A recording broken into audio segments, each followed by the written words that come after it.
What's up, guys? Welcome back to another video. I hope you guys are all doing great. I know it's been a while since I posted. I think the last video I made was like back in March, so yeah, it's been a little while. Basically in this video I wanted to give a recap of the last 6 months of owning the 370Z Nismo. It's been a little over 6 months, but we're just gonna say 6 months. Basically I just want to do a little 6-month ownership review. I want to talk about all the good things about it, all the bad things about it, and if the Nismo edition of the 370 is worth it to you. So for starters, I just want to give a little overview of my car. So my car is a 370Z Nismo. Specifically, it's the Nismo Tech, so it does come with navigation inside.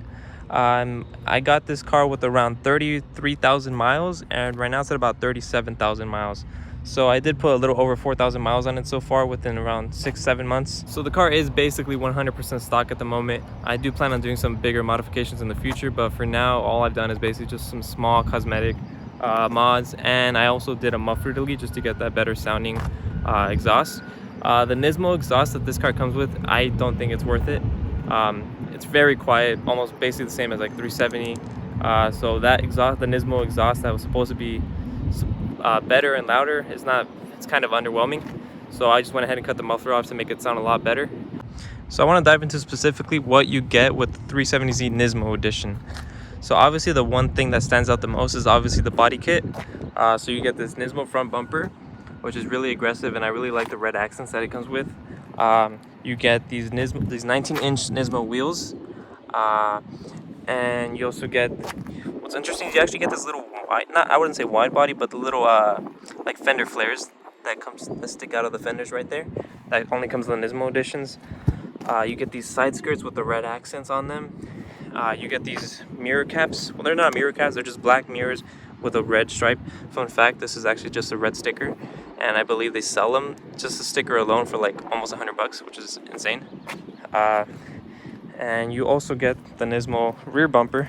It says Nismo, has the red accents as well. You get obviously the Nismo exhaust, but I already told you that the Nismo exhaust is pretty underwhelming. What I really like about the rear bumper is it has these little vents right here, although they're not really functional. So let's talk about the main reason people buy this kind of car for. Obviously, we buy this car to go fast and have fun. So yeah, this car comes with a 3.7 liter V6 that produces 350 horsepower and about 280, 290 pound-feet of torque. And my car's dirty, don't mind me. And obviously this car isn't crazy fast, but it's fast enough. Personally, this is the fastest car I've ever owned, and I went from like a 200 horsepower Mitsubishi Eclipse to this 350 horsepower 370. So for me, this was a big power jump, and for a lot of people this might feel slow to them, and that's all right, because this car isn't really meant to be crazy fast. It's meant to be kind of a track car, going around corners and that type of stuff, which personally is what I prefer doing versus just going fast in a straight line. And so this car is meant for those type of people. So yeah, with the Nismo edition you also get this Nismo spoiler. Personally, I prefer the Nismo spoilers that came before the 2015 model. The previous ones came with more of a wing type spoiler versus a ducktail spoiler. Personally, I prefer the older ones, but too bad they couldn't transfer to the 2015 models. Obviously, one of the biggest benefits that come with the Nismo are these Recaro Nismo seats.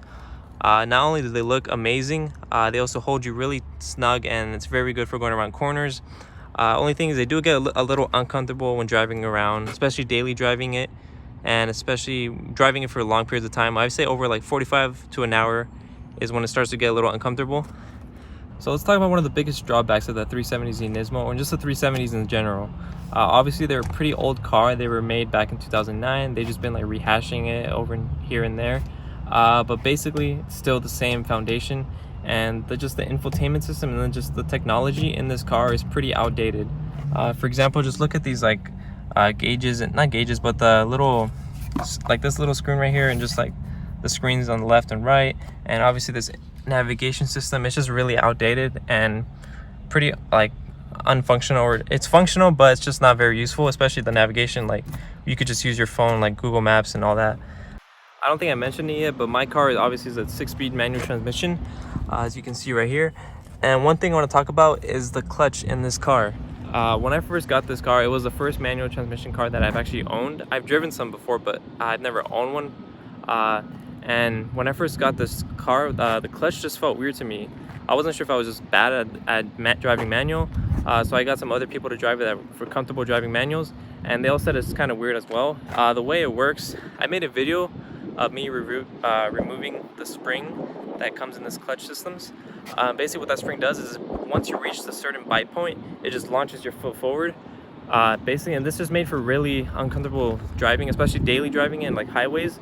It gets your foot pretty tired. So I went ahead and replaced the entire clutch pedal system with the, I forgot what it was called. I think it's the AGR performance clutch. I could be wrong. I'll put something right here that says the actual name of it. But that made a world of a difference, and I recommend that to any 370 driver, because just driving with the previous clutch system was not very comfortable, and it just felt kind of weird to me. He doesn't want to go away. Go away. Get off my car, please. Another thing that I quickly noticed when first driving this car is the visibility that this car has. To be honest, it's not the greatest. I had a lot of trouble when first driving. I was scared of running into someone on the side because the blind spots on the side are pretty bad. Like, you can't even, there's no back window basically. You cannot see it from this view right here, which is why I got these little blind spot mirrors on the sides. They help a lot. And you can also just adjust your mirrors to all the way to the left and right, which I did before I got the mirrors, but the mirrors actually help do a little as well. And basically the rear view mirror, you can just see a little sliver, and especially if you had a wing or something, that would probably block your entire view. Another thing that might be a problem for some people in this car, depending on what kind of driver and what kind of car you're looking for, is this suspension that this car comes with. It's the suspension that this car comes with. It's a little slightly lower. I think it's about half an inch. That only comes in the Nismo edition. But that's not the main thing I'm talking about. The main thing I'm talking about is how stiff the suspension is. Obviously you can't see it, but the suspension is pretty stiff, especially for daily driving. I'd say this is the maximum threshold I'd go to when it comes to daily driving a car like this. Personally, I would like it a little more smooth, which is why I plan to get coilovers in the future and try to make it a little more comfortable. But obviously, if you like it stiff and you like the more aggressive feel of the ride quality, this car would be good for you. And another thing that I'm sure a lot of you guys are concerned about, considering this is a Z car, is the storage that this car has. So obviously, inside here, there is not much storage at all. Behind the seats, you have these little pockets right here. This opens up, so you do have a little storage right there. You have a small little center console, and that's about it. I actually got this little aftermarket thing that replaced the blank switches with this little cubby, and put my keys in there or something, and just one single cup holder, and that's about it for the inside. And when you come back to the trunk, there is still not much space in terms of surface area. You do have a lot of surface area, but it's pretty shallow. As you can see right here, it's only about like a hand high. And maybe it goes to like 2 hands high at the most over there. So yeah, it's not much space at all. But it's good if you're not gonna do anything extreme. Obviously your basic grocery shopping and things like that shouldn't be a problem at all. And another funny thing about the trunk in the 370Z, I think it's only in the Nismo editions because of the Nismo spoiler.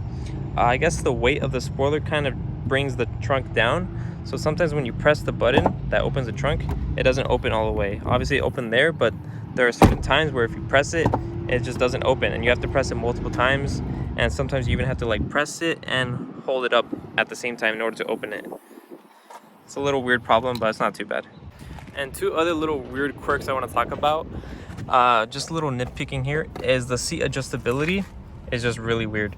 You have these little notches that you turn left and right, and especially if you have the door closed, you cannot fit your hand in order to adjust these. So you kind of have to have the door open, do it from the outside. This one here that just forward and back. Yeah, it's a little weird. And one thing about the steering wheel is, since this is Alcantara, you're obviously grabbing it like this most of the time. This area kind of gets a little dirty, I guess you could say. Yeah, as you can see, the little stains here and there. Yeah, it's kind of bad. They should have reversed the leather to here and the Alcantara to here. It would have been a lot better.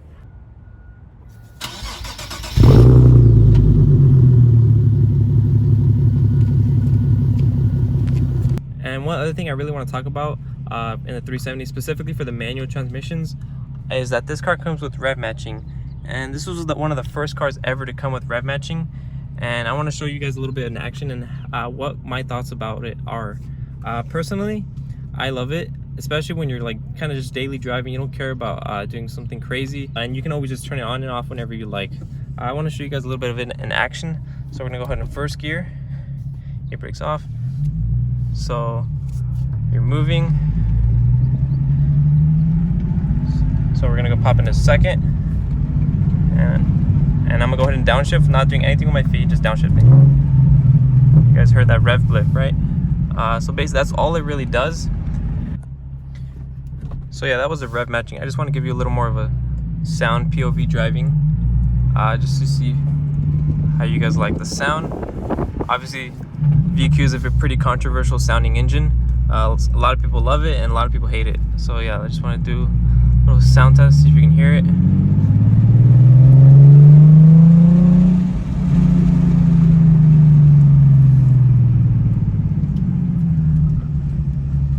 So yeah, I do have a muffler delete on my car.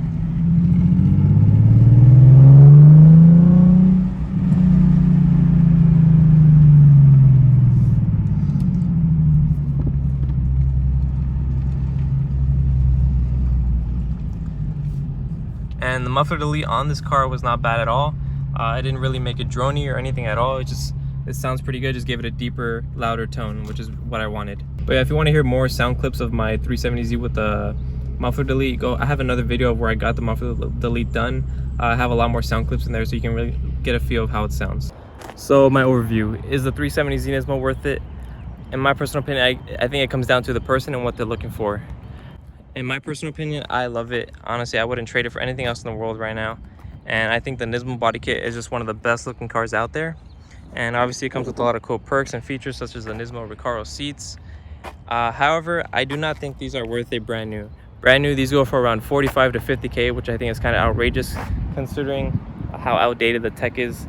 And however, used, I think it's a great deal. You can get these used for around 30K, slightly less. I got mine for 30K, and it came with around 33,000 miles, and it was basically brand new. There was really no defects on it, apart from this little windshield chip that this has, which I don't really mind too much. But yeah, I love this car. Honestly, I'm really happy with my purchase. I don't plan on selling it anytime soon unless I really had to. But if you're looking for a car with just pure power, this would not be the car for you at all. Considering you're paying almost $30,000 for a car with only 350 horsepower, it just doesn't really make sense. There's a lot better cars out there that have a much better dollar to power ratio, and they'd be a lot cheaper with a lot more power.